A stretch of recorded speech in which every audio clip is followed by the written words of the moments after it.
Amém. Meus amados irmãos, na semana passada nós começamos então a contar a história de Noemi, uma pessoa extremamente agradável, mas que diante das dificuldades da vida, diante do luto, da escassez, se tornou alguém, segundo ela, amargo.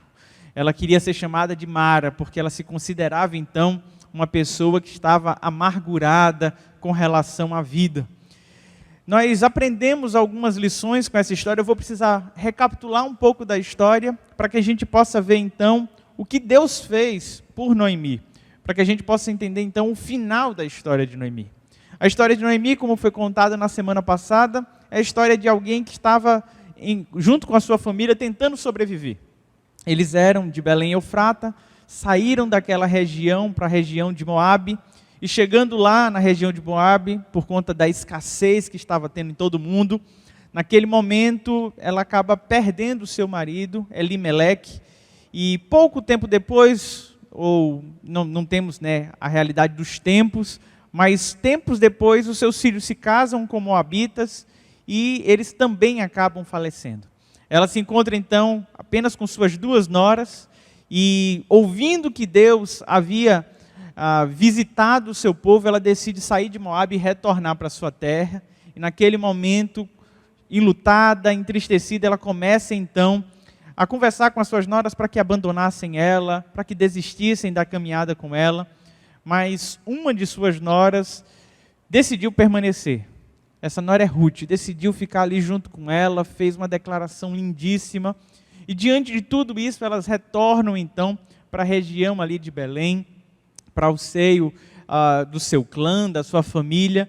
E Noemi, quando chega lá, as pessoas identificam e ela diz: olha, eu não sou mais Noemi, eu agora sou Mara, eu sou amarga. Diante dessa história, na semana passada, a gente aprendeu 3 lições muito simples.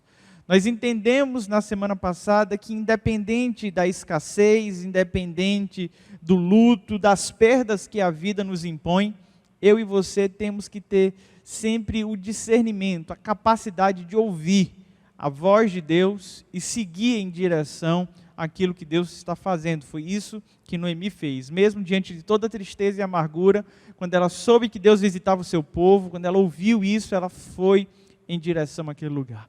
A segunda lição que nós aprendemos é que nós deveríamos então, quando estivermos com esse tanque cheio de amargura, com o coração cheio de situações que precisamos colocar para fora, de fato abrir o coração, falar para as pessoas o que sentimos, falar para as pessoas certas, como Ruth, que era sua nora, ou até mesmo como a sua outra nora, que acabou optando por sair mesmo daquele ambiente e retornar para a sua família.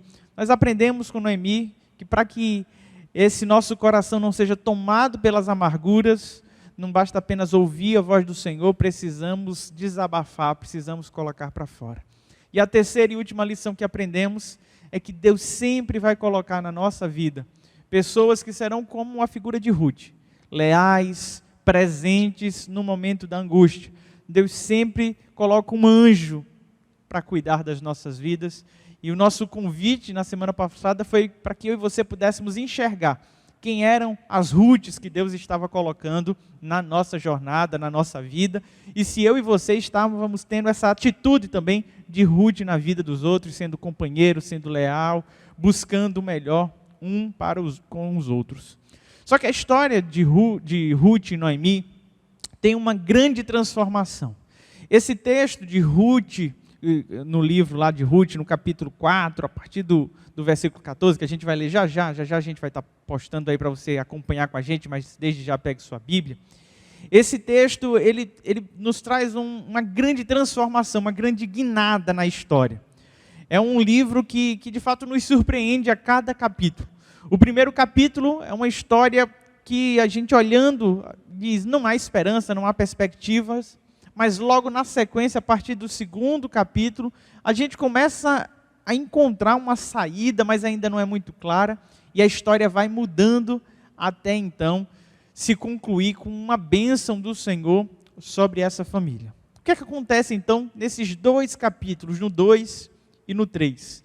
Ruth vai trabalhar num local onde as pessoas estavam ali colhendo. ela ficava sem fazer parte, né, daquelas pessoas que estavam trabalhando mesmo, ela apenas ia pegando os restos que sobravam. E aquele local onde ela estava, então, fazendo essa colheita, era da família de Noemi. Ela foi identificada e ela foi bem tratada, e deixaram com que ela colhesse, que ela pudesse se alimentar, que ninguém tocasse nela. Ela foi amparada. A partir do capítulo 3, Noemi descobre então que o dono daquele local, ele poderia ser o resgatador de Ruth, o resgatador da história de Noemi e de sua família. Ele era aquele que tinha o direito legal, não apenas de adquirir as terras que pertenciam a Elimeleque, como ele poderia então dar descendências para manter o nome da família. Então, Ruth, que era casada com Mahlon, ela poderia então ter uma linhagem. A linhagem dela não estava interrompida porque o esposo faleceu. Ela tinha um resgatador que era da família. Então, Noemi tenta criar uma situação para que isso acontecesse. Para que, naquele momento, Boaz pudesse aceitar, que ele era o dono da terra, pudesse aceitar então Ruth como sua esposa. E a história é linda, eu te convido a ler depois esse capítulo 2 e o capítulo 3. O fato é que no capítulo 4, tudo se resolve. Boaz se casa então com Ruth, se torna o resgatador dela, e a história de fato tem uma grande virada. A história de uma mulher que era extremamente agradável e se tornou amarga por conta das perdas da vida. O final do livro de Ruth nos fala sobre uma mulher que agora é louvada, que é admirada pelo que Deus fez na vida e na história dela. E eu quero ler com você então essa oração que as pessoas entoavam, esse cântico que as pessoas entoavam quando se referiam a Noemi. Ruth, capítulo 4, versículo 14. As mulheres disseram a Noemi: louvado seja o Senhor, que hoje não a deixou sem resgatador. Que o seu nome seja celebrado em Israel. O menino dará a você uma nova vida e a sustentará na velhice, pois é filho de sua nora, que a ama e que é melhor do que 7 filhos para você. Noemi pôs o menino no colo e passou a cuidar dele. As mulheres da vizinhança celebraram o seu nome e disseram: Noemi tem um filho, e lhe deram o nome de Obed. Este foi o pai de Jessé, pai de Davi. Amém? Meus irmãos, o desfecho dessa história é um desfecho de louvor, de celebração, de testemunho. E eu costumo dizer que é muito bom ouvir testemunhos. O difícil é você viver o testemunho. Porque normalmente os testemunhos que impactam são aqueles testemunhos de pessoas que viveram situações extremas, situações que de fato ninguém está disposto a passar. Noemi tem então a sua história completamente restaurada, quando ela não via mais perspectiva. Lá no capítulo 1 ela dizia: acaso eu poderei ter filhos de novo? Como é que eu posso dar descendência? Como é que a gente poderá ser cuidado? Era essa a crise dela. E o Senhor vai preparando tudo isso, sabe?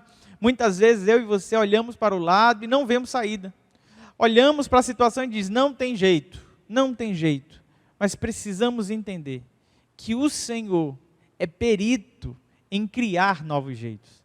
Ele criou o mundo inteiro quando nada existe. Será que Ele não é poderoso o suficiente para abrir uma nova porta para mim e para você? Quando uma porta se abre aqui ou se fecha ali, na verdade tudo isso é movimento do Senhor. É o Deus que tem as chaves, é o Deus que abre, e quando Ele abre ninguém fecha, e quando fecha ninguém abre. Esse é o Deus que estava no controle da história de Noemi, na história de Ruth. Nesses 4 versículos que nós lemos, nós encontramos algumas lições que são extremamente importantes para a nossa jornada nesses tempos. Importante para pessoas que de repente estão vivendo um cenário parecido. O coração está começando a criar algumas raízes de amargura, está começando a olhar para o lado e perceber a escassez chegando na sua casa, na sua família, as contas estão chegando, ou até mesmo o cenário de luto, o cenário de perda. Diante de tudo isso, Noemi tem ainda 4 lições importantes para nos trazer.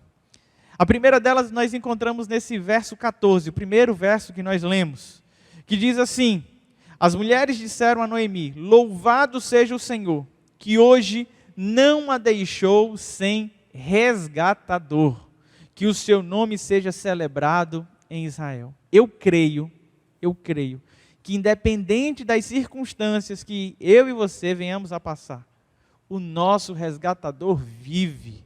Nós nunca ficaremos desamparados, pois temos um Deus que é esse socorro, temos um Deus que é salvador. A figura utilizada com essa expressão de resgatador é uma figura que tempos depois foi utilizada no próprio Cristo.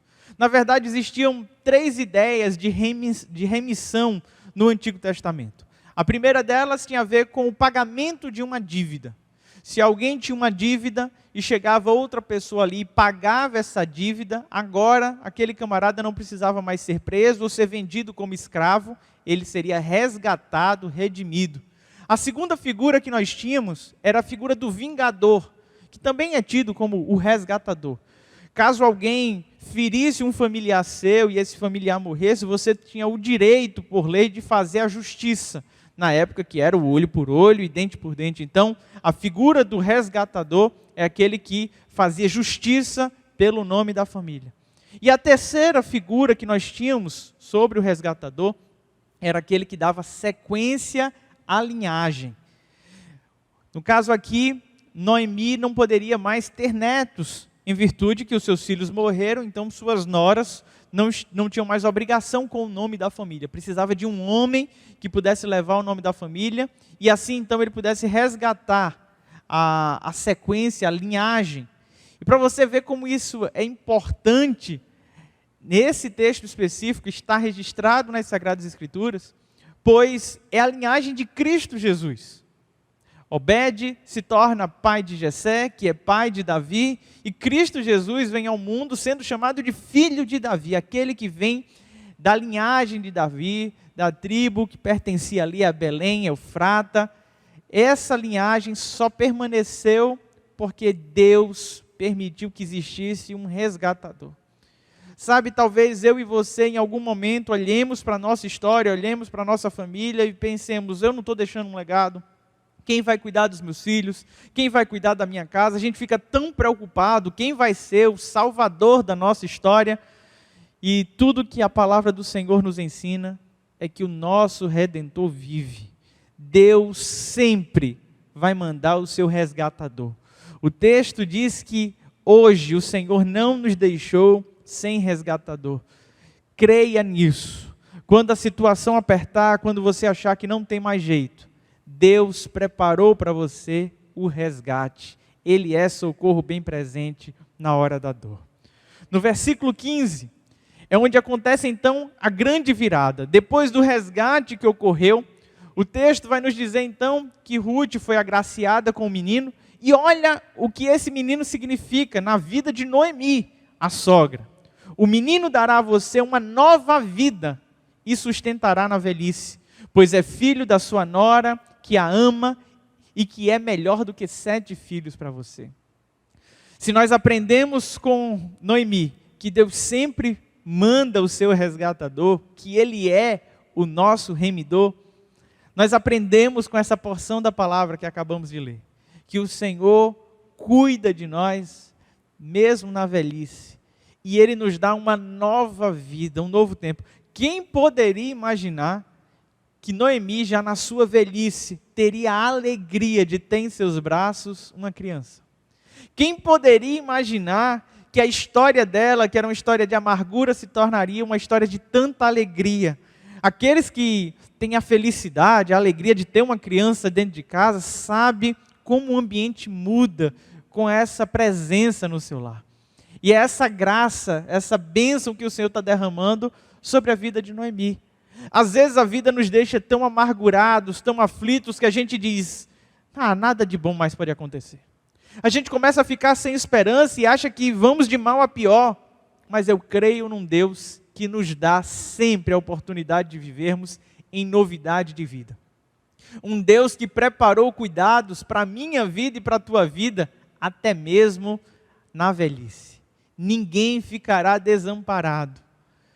A história de Noemi é a história de alguém que estava indo como viúva de volta para sua terra, achando que não teria ninguém para socorrê-la, achando que chegaria um tempo que mais ninguém poderia fazer nem companhia a ela. Ela não apenas tem uma nora que perseverou ali ao seu lado, como Deus lhe preparou uma descendência. Eu creio num Deus que é remidor, eu creio num Deus que nos dá uma nova vida, um Deus que nos sustenta, até mesmo quando eu e você não somos mais capazes de, na força do nosso braço, gerar frutos. Eu creio num Deus que nos sustenta no tempo de vulnerabilidade. Esse é o Deus que eu creio, o Deus que abençoou a história de Noemi. Os outros 2 versículos que nos faltam, versículo 16, Ruth capítulo 4, no versículo 16, vai nos falar então desse momento em que Noemi coloca essa criança no seu colo e passa então a cuidar dele. É um Deus que deu a ela a condição de se alegrar cuidando de uma criança, de ter a alegria, a bênção agora de repousar, sabendo que vai ter ali uma descendência. E o último versículo desse texto, que nós acabamos de ler, vai dizer que as mulheres estavam ali celebrando, e elas diziam, Noemi tem um filho. E o finalzinho do versículo cita o nome do filho e fala sobre essas gerações, né? Obed, que gerou Davi, que gerou Jessé, que gerou Davi.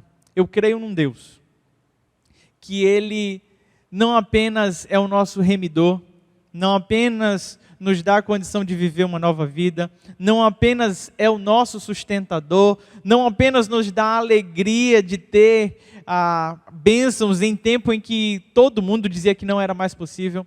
Eu creio num Deus que cuida das nossas gerações. Um Deus que está indo além de simplesmente abençoar um indivíduo. É o Deus da família. Sabe, se de alguma forma o teu coração está amargurado, preocupado com um filho, preocupado com um neto, se tua alma tem ficado aflita, se você tem dedicado noites de choro e oração, clamando por um ente querido teu, saiba que o nosso Deus tem um compromisso com a família. Ele tem um compromisso com as linhagens. E a palavra do Senhor nos diz que Deus é um Deus que abençoa as famílias de geração em geração. A bênção do Senhor vai nos acompanhando. Então, crendo nisso, de posse dessa palavra, eu me recordo agora daquele momento onde o soldado romano se depara com Paulo e Silas na prisão, que eu preguei algumas quartas-feiras atrás. Naquele momento de angústia, ele tem um encontro com o Senhor, por meio do testemunho de Paulo. E naquele momento, a palavra que é dita é que se ele crê, não apenas ele seria salvo, mas ele e toda a sua casa. Sabe, eu creio num Deus que nos abençoa, mas mais do que isso, Ele tem um compromisso com a nossa descendência. E vale a pena confiar nele. Ele não vai nos desamparar, Ele cuida de nós, Ele cuida do teu filho, Ele cuida do teu pai, Ele cuida dos nossos entes queridos. Ele tem uma preocupação com essa sequência de linhagem e vale a pena descansar. Eu queria nesse momento te desafiar a aprender com Noemi. Aprender com Noemi que quando tudo parece perdido, vale a pena escutar a voz do Senhor. Quando a alma está agitada, vale a pena colocar para fora. Quando você acha que está sozinho, abra os seus olhos, porque tem sempre uma Ruth ao seu lado. Quando você acha que não tem mais um Salvador, alguém que possa te amparar, Deus manda um resgatador. Que quando você diz, a minha vida acabou, não vou ter mais alegria, Deus te dá uma nova vida. Que você aprenda com Ruth, que mesmo que você se torne alguém vulnerável, que você possa entender, na história de Ruth e Noemi, que mesmo quando somos frágeis, o Senhor continua sendo o nosso sustento. Aquele que nos dá alegria, aquele que cuida da nossa casa, da nossa família. Vale a pena depender desse Deus. Noemi, que outrora se chamava Mara, por tão amargurada que estava, agora se considera ali vó, mãe de um servo do Senhor, Obed.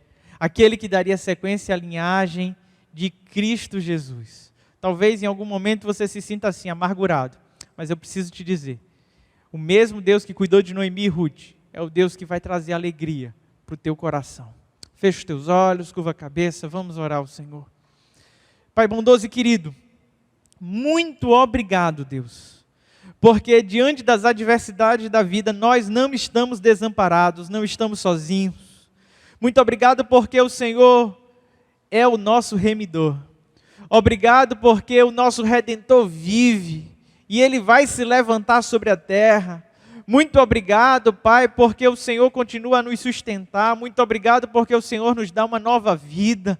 Muito obrigado porque o Senhor enche a nossa vida de alegrias, ó Pai. Que nesse momento os teus servos e servas, que têm clamado por um ente querido, por um familiar, que já não sabe mais o que fazer, que perdeu a esperança, que está com a alma aflita, possa descansar na certeza de que o Senhor é um Deus que abençoa a família.